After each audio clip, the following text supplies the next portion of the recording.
You are currently making decisions about what you eat and how you live that will determine whether you spend your 80s playing with your grandchildren or lying in a hospital bed with tubes in your arms. I am not exaggerating. I am 99 years old. I have spent 55 years studying exactly how food and lifestyle affect whether people live long, healthy lives or die decades before they should. And the data is overwhelming. We know what works. We have known for years. The problem is not the science. The problem is that nobody is listening. My name is Harold Weston. I was a professor of nutritional biochemistry at the University of Pennsylvania for 45 years. I have published over 340 papers. I have trained 60 doctoral students. I have sat in front of congressional committees and explained what the research shows. And I am going to tell you right now the 8 things that matter most for living a long life without spending the last 20 years of it sick. These are not opinions. These are conclusions drawn from thousands of studies spanning half a century. If you ignore everything else you hear today, do not ignore this. But first, let me tell you why I know this works. In 1949, my father dropped dead of a heart attack. He was 52 years old. He had eaten bacon and eggs every morning of his adult life. He smoked a pipe. He sat in his chair every evening after work. He was not unusual for his generation. That was how men lived.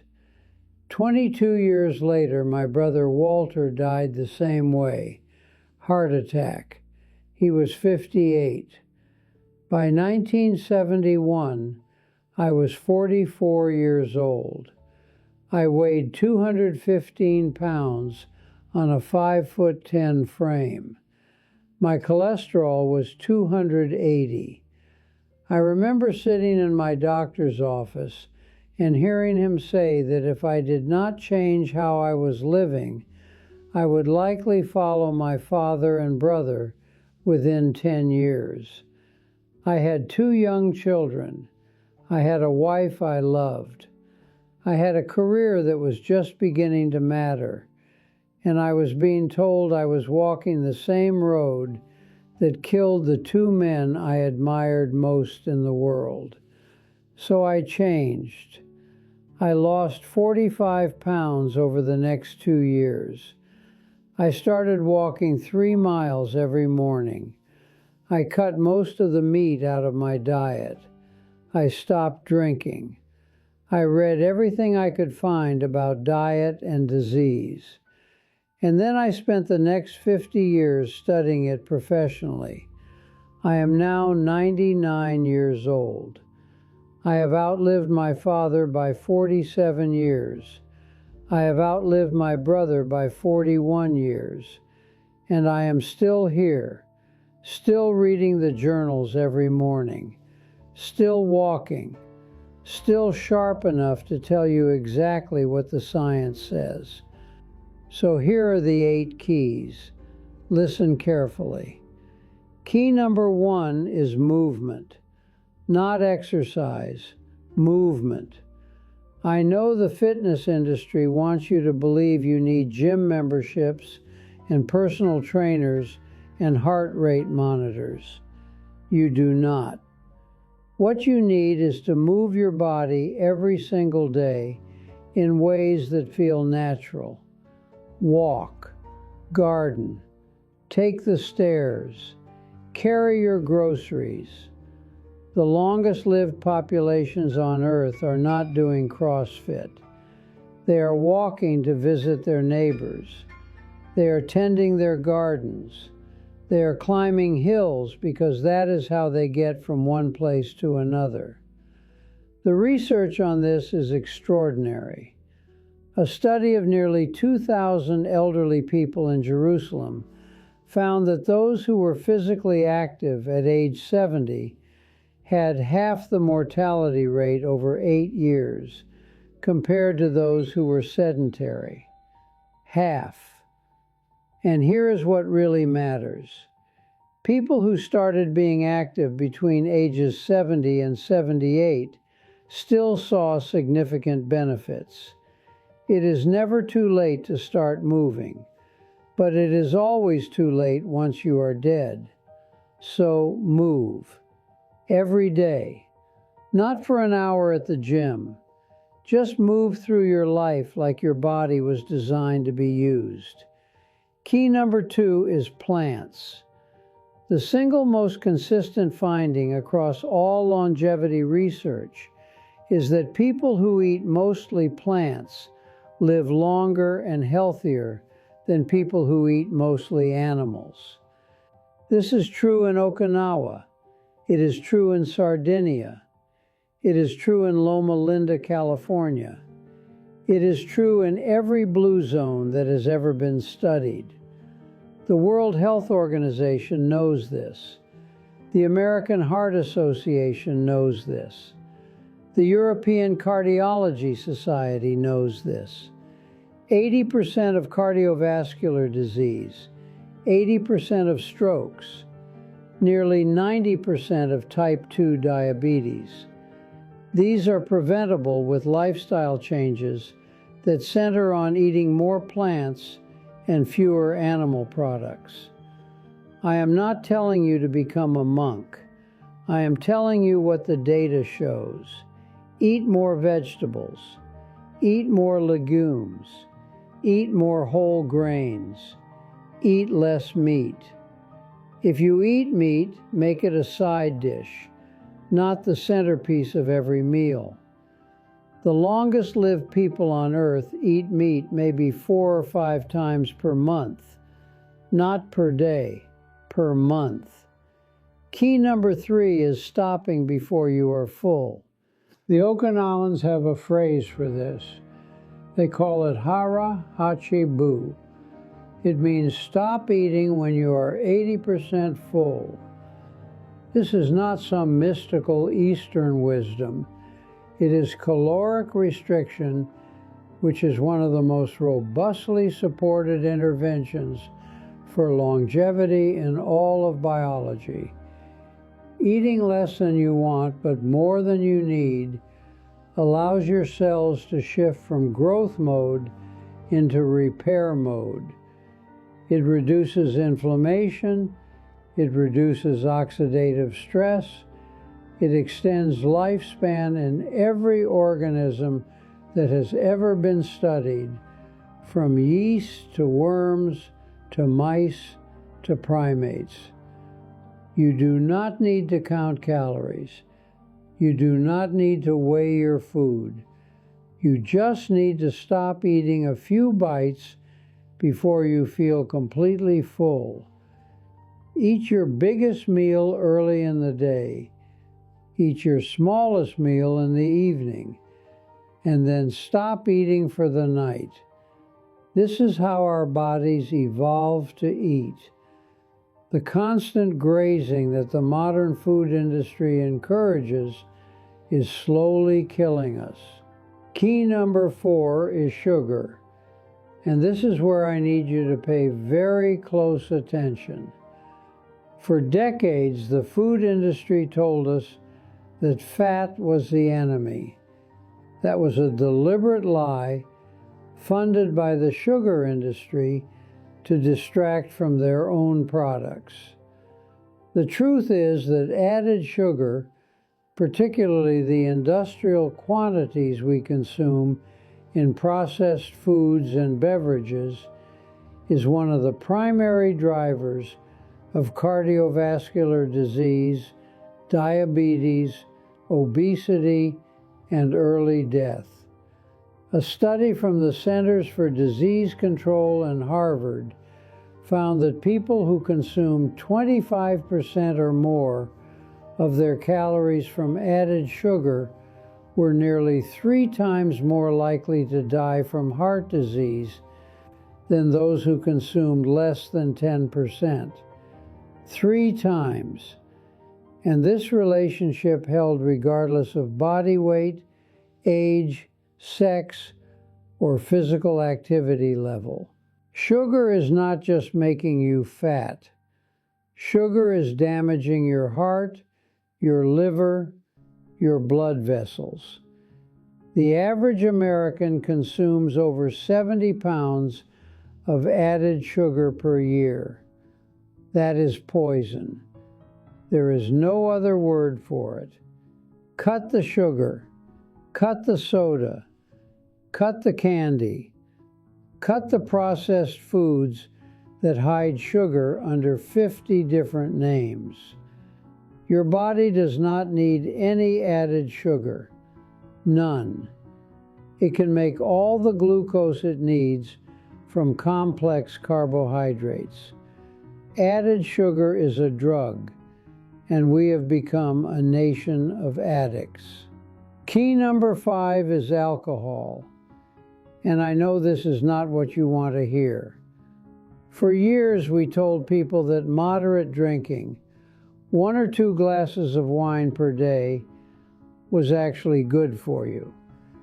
The evidence now suggests we were wrong. A massive study funded by the Bill and Melinda Gates Foundation looked at 195 countries and found that the level of alcohol consumption that minimizes your overall risk of dying from something is 0.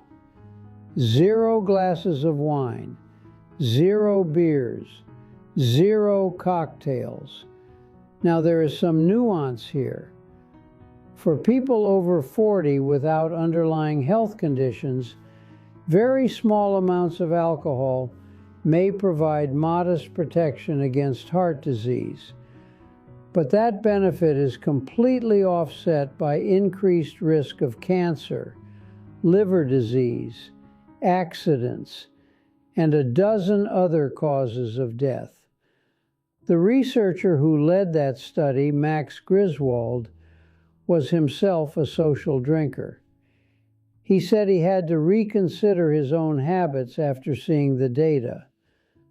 I stopped drinking entirely 40 years ago. I do not miss it. Key number 6 is tobacco. I almost did not include this because it seems so obvious.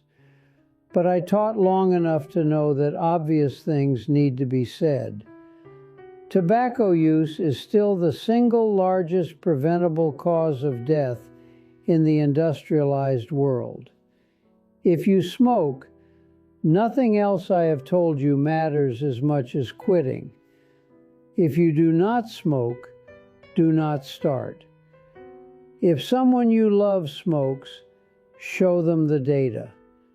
Lung cancer, heart disease, stroke, chronic obstructive pulmonary disease.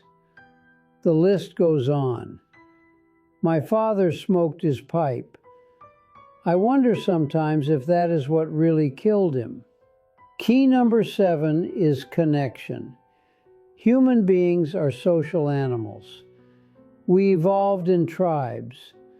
Our brains are wired for face-to-face contact, for shared meals, for physical touch, for belonging. The loneliest people die younger. That is not poetry. That is epidemiology. Loneliness is as dangerous to your health as smoking 15 cigarettes a day. Social isolation increases your risk of heart disease, stroke, dementia, and early death. In Okinawa, they have something called moai. These are social support groups that form in childhood and stay together for life. One moai that researchers studied had been meeting together for 97 years. The average age of the members was 102. They got together every day to talk, to share sake, to look after each other. When one did not show up, the others walked to her house to check on her. That is what human beings need. Not followers on the internet. Real people. Real relationships. Real community. My wife Eleanor and I were married for 61 years. She died 7 years ago at 94. We walked together every morning for over 50 years. We ate our meals together. We read books together. We argued and made up and grew old together. When she died, I understood for the first time what the research on loneliness was really describing. Find your people. Keep them close. Your life depends on it. Key number 8 is purpose. The Okinawans call it ikigai. The Costa Ricans call it plan de vida. The researchers call it having a reason to get up in the morning. Studies consistently show that people who feel their lives have meaning live longer than those who do not. This is not about career success or status. It is about feeling that your days matter, that you are contributing something, that you have not yet finished whatever you were put here to do. I am 99 years old. I still read the journals every morning. I still correspond with my former students. I still write. I still have doctoral candidates who call me for advice. When I wake up, I know what I am going to do that day, and I know why it matters. That is purpose. It does not have to be grand. It does not have to change the world. It just has to be yours. So there they are, 8 keys. Move every day. Eat mostly plants. Stop eating before you are full. Cut the sugar. Eliminate or drastically reduce alcohol. Do not smoke. Stay connected to other people. Have a reason to get up in the morning. None of this is complicated. None of this requires expensive supplements or miracle cures or secret knowledge. This is what the science has been telling us for 50 years. The problem is that the truth does not have a marketing budget. The truth does not sponsor television commercials.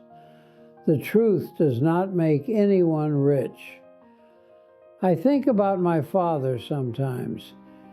He was 52 when he died, younger than some of you watching this right now.